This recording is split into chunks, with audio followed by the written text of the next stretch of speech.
Hi ಎಲ್ರಿಗೂ ನಮಸ್ಕಾರ. ಇವತ್ತು ಶುಗರ್ ಅನ್ನೋದು ಪ್ರತಿಯೊಬ್ಬರಿಗೂ ಕಾಮನ್ ಆಗಿಬಿಟ್ಟಿದೆ.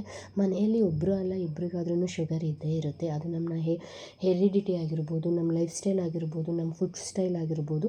ಇವಾಗ ಶುಗರ್ ಅನ್ನೋದು ಕಾಮನ್ ಆಗಿ ಹೋಗ್ಬಿಟ್ಟಿದೆ. ನಾವಿವಾಗ ಮನೆಯಲ್ಲೇ ಇರೋ ಒಂದು ವಸ್ತುವಿಂದ ಯಾವ ರೀತಿ ನಮ್ಮ ಶುಗರ್ನ ನಾವು ಕಂಟ್ರೋಲ್ ಮಾಡ್ಕೋಬೋದು ಅಂತ ಹೇಳ್ತೀನಿ. ಮೆಂತ್ಯ ಯಾರ ಮನೇಲಿ ಇರೋದಿಲ್ಲ ಹೇಳಿ? ಪ್ರತಿಯೊಬ್ಬರು ಮನೇಲೂ ಮೆಂತ್ಯ ಇದ್ದೇ ಇರುತ್ತೆ. ನೀವು ಮಾಡಬೇಕಾಗಿರೋದು ಇಷ್ಟೇ, ಒಂದು 2-3 ಸ್ಪೂನ್ ಮೆಂತ್ಯನ ತೊಗೊಂಡು 2 ಗ್ಲಾಸ್ ನೀರಿಗೆ ನೈಟು ನೆನೆಸಿಡಿ. ಕುಡಿಯೋ ನೀರಲ್ಲಿ ನೆನೆಸಿಡಿ.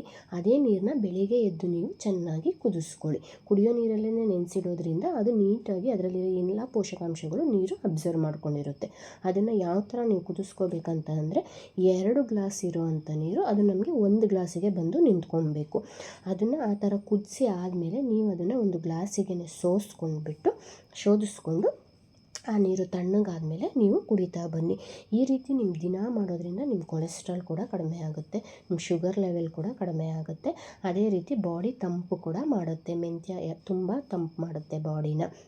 ಇದು ನಮಗೆ ವರ್ಕೌಟ್ ಆಗಿದೆ. ಈ ಹೋಮ್ ರೆಮಿಡಿನ ನಾವು ಮನೇಲಿ ಟ್ರೈ ಮಾಡಿಬಿಟ್ಟು ಇವಾಗ ನಿಮಗೆ ತಿಳಿಸ್ಕೊಡ್ತಾ ಇದ್ದೀನಿ.